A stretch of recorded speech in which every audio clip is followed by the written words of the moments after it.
18 ఏళ్ళు అయింది. పిచ్చి దానిలో వాడే తలుచుకుంటూ నీ జీవితాన్ని నువ్వే నాశనం చేసుకున్నావు. కానీ వాడు సంతోషంగా ఉన్నాడు, ఎంతో సంతోషంగా ఉన్నాడు. చూడు, సరిగ్గా చూడు. వాడు వాడి భార్య, 2 పిల్లలు ఎలా ఆడుతూ పాడుతూ ఆనందంగా ఉన్నారు. కానీ నువ్వు దెయ్యబట్టి నల్ల రాత్రి పగళ్ళు ఒకే గదిలో వాడినే తలుచుకుంటూ కృంగి కృషించిపోయావు కదమ్మా. నీలాంటి ఆడతాను నేను ఇంతవరకు చూడలేదు, వెళ్ళలేదు, పురాణాల్లో కూడా చదవలేదు. చాలమ్మా, చాలు. ఇక మీదైనా సంతోషంగా ఉంటానికి ప్రయత్నించమ్మా. నేను వాడిని దెబ్బతీయాలని ఎంతో ప్రయత్నించే చూశానమ్మా.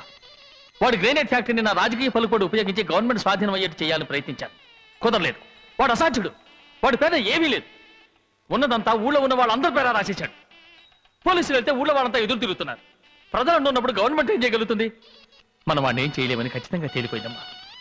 జరిగిందంత మంచిది. మనం విరోధం పెంచుకుని ఫలితం లేదు. మనం వాడి మీద పగ తీర్చుకోలేమమ్మా.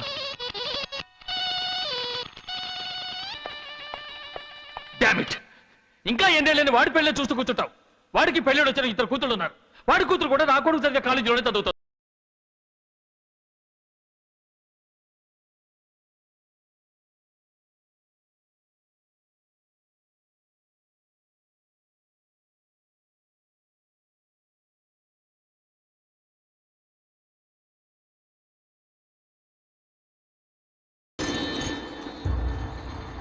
ఏంటి చూస్తున్నావు?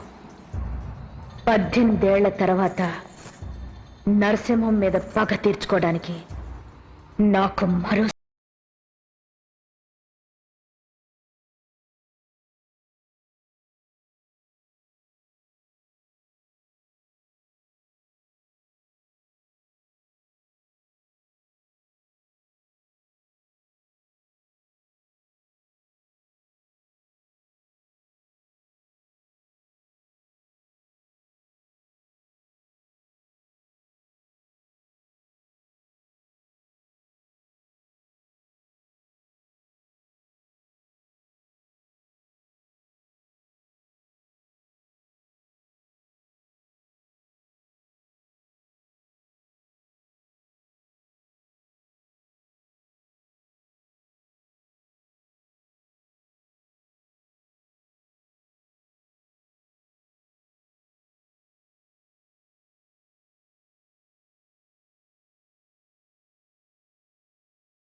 నేనే చంపుతాను. ఏటో చూస్తున్నావు? చెప్పింది చెయ్యి. ఇక పోనీ. సూపర్. చంద్ర వద్దు.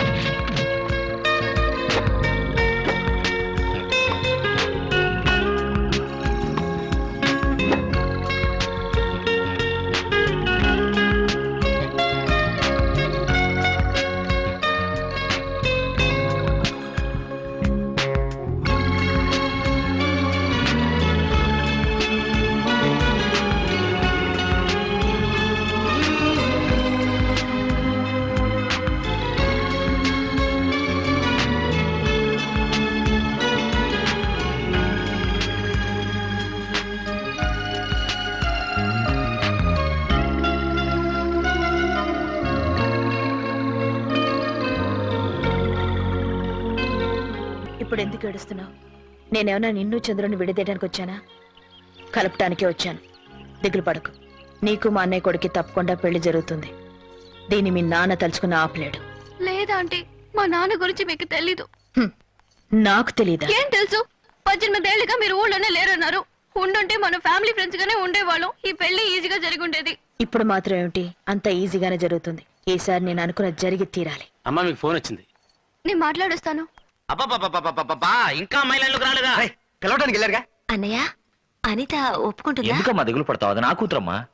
హలో, నేనమ్మా డాడీని. Hello daddy. డాడీ ఎలా ఉన్నారు? నే బాగున్నానమ్మా. నువ్వెలా ఉన్నావు? చూసి చాలా రోజులైందమ్మా. వెంటనే చూడాలనిపిస్తోంది.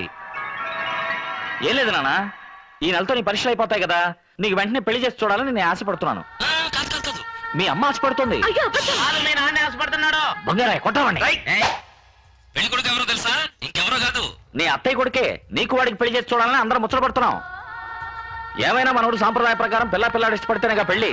అందుకే నీ ఉద్దేశం తెలుసుకుందామని ఫోన్ చేశాను. ఏమంటావు? ఏంటి ఆలోచిస్తున్నావు? పిల్లాడు చదువుకోలేదనా? అదే నువ్వు చదువుకున్నావు కదా. ఇద్దరు చదువుకోకూడదు, చదువుకుంటే ఇబ్బందులే. మమ్మల్ని చూడు, నేను మీ అమ్మ ఎంత ఆనందంగా ఉంటున్నామో. నేను చదువుకున్నా దద్ది, అందుకేరా. ఇప్పుడేంటి, పరీక్షలు పూర్తవగానే నీకు పెళ్లి చేసేమా? ఇప్పుడు మీ నాన్నతో సరే నుంచి. ఎందుకు? ఏంటి లైన్ కట్ అయిందా? లైట్లన్నీ వెలుగుతున్నాయే. అది ఏమన్నా కరెంటారా? ఫోన్ రా. ఆ తర్వాత చెప్తాను. అలాగే అను. అలాగే. సెకండ్ ఒప్పుకుందా? నువ్వు చెప్పు. వెంటనే పెళ్లి ఏర్పాట్లు చేయమంటావా? అయ్యో పెళ్లి అంతా మీ ఇష్టం డాడీ అని చెప్పు. ఎలా చెప్పు? నేను చెప్తున్నానుగా, చెప్పు. అలాగే డాడీ, మీ ఇష్టం. అయ్యో నా డార్లింగ్.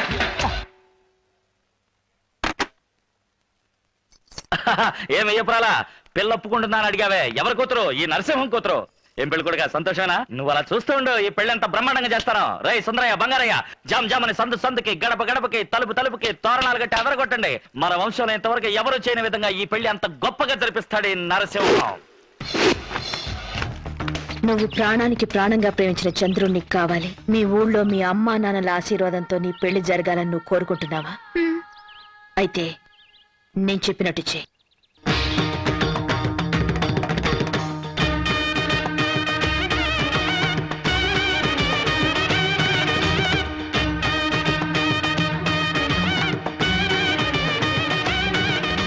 భగవంతుని సన్నిధిలో అడుగుతున్నాను, ఊరందరి సమక్షంలో త్రికరణ శుద్ధిగా దేవుడి మీద ప్రమాణం చేసి చెప్పు.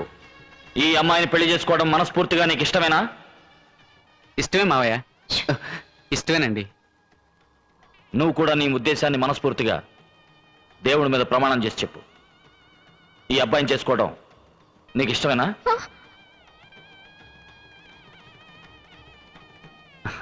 చెప్పమ్మా. ఇష్టం లేదండి.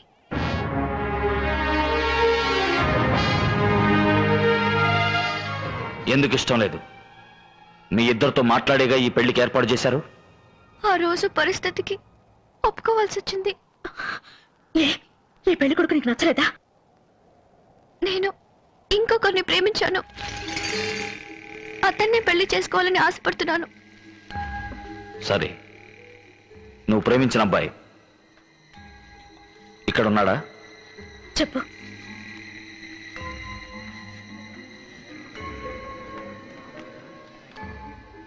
ఏమా, ఈ అమ్మాయే నీ కోడలు కావాలని నువ్వు ఆశపడుతున్నావా? అటువంటిదేం లేదన్నయ్యా. నీకు బియ్యపురాలు అవ్వాలని ఆశపడుతున్నాను. నీ మెళ్ళో ఉన్న పూలమాలు తీసి నీ చెల్లెల మెళ్ళో వెయ్యి. వెయ్యి. ఈ అమ్మాయిని పెళ్లి చేసుకోవడం నీకు ఇష్టమేనా? నాకు ఇష్టమేనండి.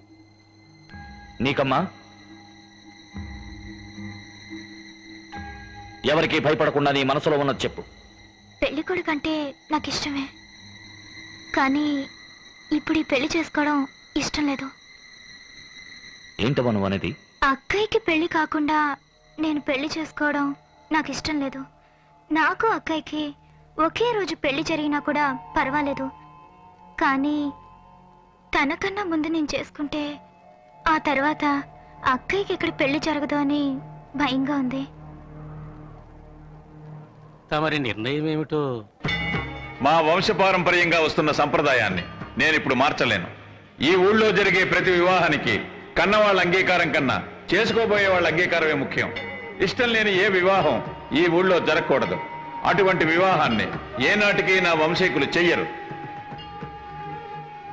బావిని తెరవండ్రా.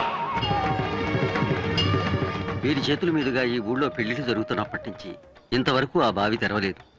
ఈ రోజు వారి కూతుర్ల కారణంగా ఆ బావి తెరవాల్సి వచ్చింది. చూసావా?